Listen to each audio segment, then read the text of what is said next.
ஈரோட்டில் கலைவாணி என்ற பெண் மேல்நிலை கல்வி 2ஆம் ஆண்டு +2 தன் அப்பாவை பார்க்க அவருடைய அலுவலகத்துக்கு செல்கிறார். கலைவாணியின் அப்பா அந்த அரசு அலுவலகத்தில் கடைநிலை ஊழியர்.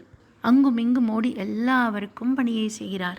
அப்பா, இங்கே இருக்கிறவங்கெல்லாம் உன்னை விட சின்னவங்களா இருக்காங்க, ஏன்பா நீ அவங்களுக்கெல்லாம் வேலை செய்கிற என்று கலைவாணி கேட்டதும், மா, அவங்கெல்லாம் என்னுடைய அதிகாரிகள், நான் அவங்களுக்கு பணிவிடை செய்து தான் தீரணும். அப்பாவுக்கு அவ்வளோ கல்வி அறிவு இல்லையேம்மா, அதனால தான் இந்த கடைநிலை ஊழியம் செய்கிறேன். இது கலைவாணியின் மனதில் ஆழப்பதிகிறது. கலைவாணி படித்தாள், வெற்றி பெற்றாள். எல்லா போட்டித் தேர்வுகளுக்காகவும் தன்னை தயார் செய்து கொள்கிறாள். எந்த அலுவலகத்தில் தன்னுடைய தந்தை கடைநிலை ஊழியராக இருந்தாரோ அதே ஈரோடு மாவட்டத்திற்கு தான் கலெக்டராக வருகிறாள் கலைவாணி.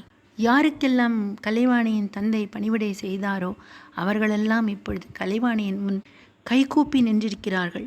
கலைவாணியின் பதில் என்ன தெரியுமா? எங்கள் வீட்டில் 1 கிராம் தங்கம் கூட இல்லை, ஆனால் வீடு முழுக்க தன்னம்பிக்கை இருக்கிறது என்றாள். அந்த தன்னம்பிக்கை என் தந்தை அளித்தது என்றாள் கலைவாணி. கண்ணீர் மல்க நின்றார் கலைவாணியின் தந்தை.